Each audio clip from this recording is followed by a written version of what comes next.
पडतायत. तर आपण पहिल्यापासूनच आव्हान प्रत्येक समाजाला केलंय की हा आमचा आरक्षणाचा लढा हा सरकार सोबत आहे लढा, ना की कुठल्या जातीपाती सोबत आहे. त्यामुळं आपला गावगाड्यामधील जो काही बांधाला बांध आहे आणि आपण एकमेकांच्या सोबत पहिल्यापासून जो एकोपाने राहतोय तोच एकोपा आपला कायमस्वरूपी राहिला पाहिजे.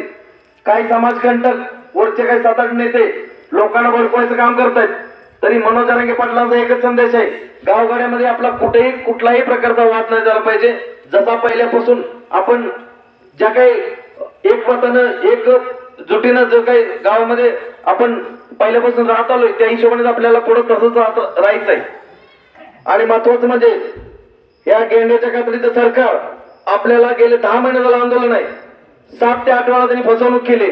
एवढा मोठा प्रमाणावरती समाज आपला वाशीला गेला, तिथं त्यांनी सगळ्या सोऱ्यांचा अध्यादेश दिला आणि न टिकणारं 10% आरक्षण आपल्या माथ्यावरती थोपलं.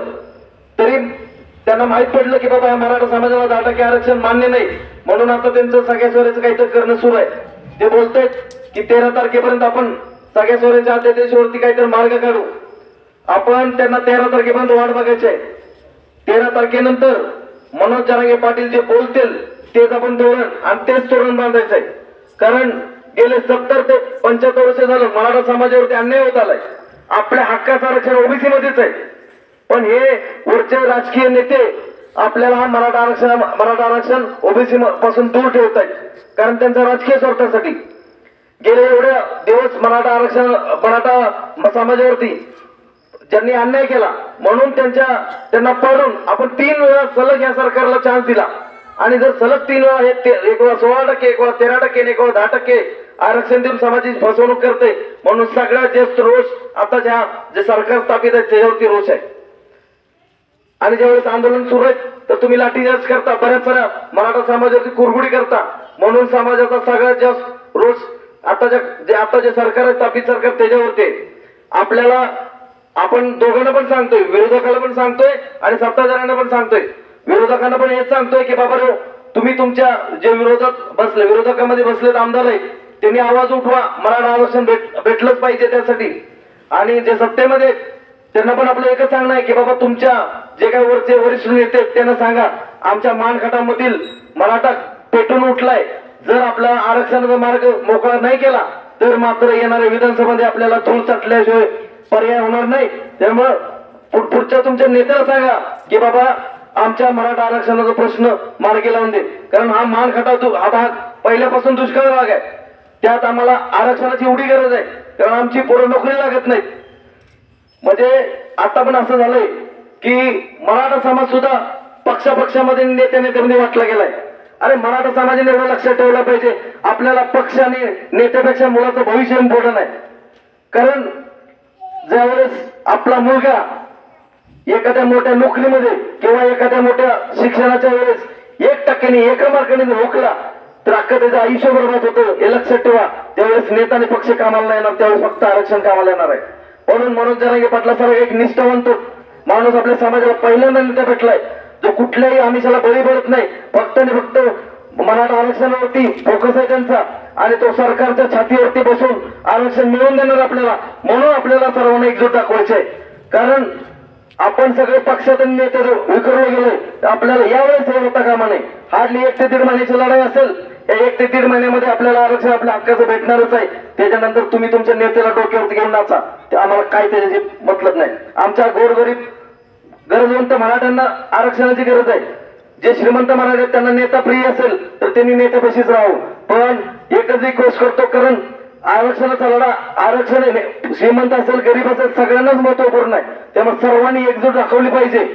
आपला नेता पक्ष हे थोडे दिवस साईडला ठेवा, आरक्षणाचा लढा आहे. आणि जाता जाता एकच सांगतो बघा, जर या सरकारने परत फसवणूक केली तर मात्र येणाऱ्या विधानसभेमध्ये जसे मनोज जरांगे पाटील जे धोरण ठरवतील त्या धोरणाने आपल्याला पुढे जायचंय. आपल्याला कुठलाच पक्ष नेता आपल्याला कोणालाच मानायचं नाही, कारण परत कोणाला निवडून दिलं तर परत तेच अन्याय सुरू होणार आहे. म्हणून मनोज जरांगे पाटील जो काही विचार करतील, पुढच्या दिशा ठरवतील, आंदोलन असेल किंवा ते विधानसभेचं टार्गेट असेल, काही असू द्या, सर्वांनी आपल्याला त्यांना साथ द्यायचंय, एकजूट दाखवायचंय. येणाऱ्या 1-1.5 महिन्यापर्यंत प्लीज सर्वांनी सर्व पक्षातल्या मराठा बांधवांना हात जोडून विनंती आहे की आपण सर्वांनी एकजूट दाखवा, एकजुटीने सोबत राहा. एवढं आरक्षण पत्रक पुढे द्या, त्याच्यानंतर तुम्हाला जे काही करायचं ते करा. आम्ही कोणी आरोप येणार नाही तुमच्या पक्षाच्या नेत्याच्या सोबत राहायचं तेच होतं. फक्त एवढं 1-1.5 महिन्याचा लढाई ना तेवढं कसं हँडल करेपर्यंत. कारण सरकारच्या खात्यावरती बसून आरक्षण घ्यायचं असेल तर विधानसभेच्या अगोदरच घेऊ शकतो आपण, नसेल तर परत 5 वर्ष असं मुंबईपर्यंत रॅली काढत राहा, असे गावगाव दौरे काढत राहा. एवढंच करावं लागणार आपल्याला. म्हणून यावेळेस फक्त एकजूट दाखवा. आणि मराठा बांधव आणि इतर ओबीसी बांधव, धनगर असेल, बाकी कुठल्याही जाती धर्माचे लोक असतील, त्यांना एकच सांगतो, बघा हा आरक्षणाचा आमचा मराठा आरक्षणाचा लढा हा सरकार सोबत आहे. आमचा आरक्षणाचा लढा कुठल्याही जातीपाती सोबत नाही. त्याच्यामुळे सर्वांनी गुण्यागोविंदाने आपल्या गावगाड्यामध्ये राहायचंय. आणि बघा मान खटाव, आपण या आरक्षणासोबत मान खटाव जनता दरबार याचं ऑफिस सुरू केलं मसूरमध्ये. त्याचं धोरण एकच आहे की युवकांना रोजगारामध्ये कुठे ना कुठे हेल्प झाली पाहिजे, मदत झाली पाहिजे. जो युवक व्यवसायामध्ये पुढे यायचंय त्याला पैसे नसतील किंवा फायनान्शियल कसे मॅनेजमेंट करायचे त्याच्याबद्दल आपण तिथं सगळ्या गोष्टी सांगतोय.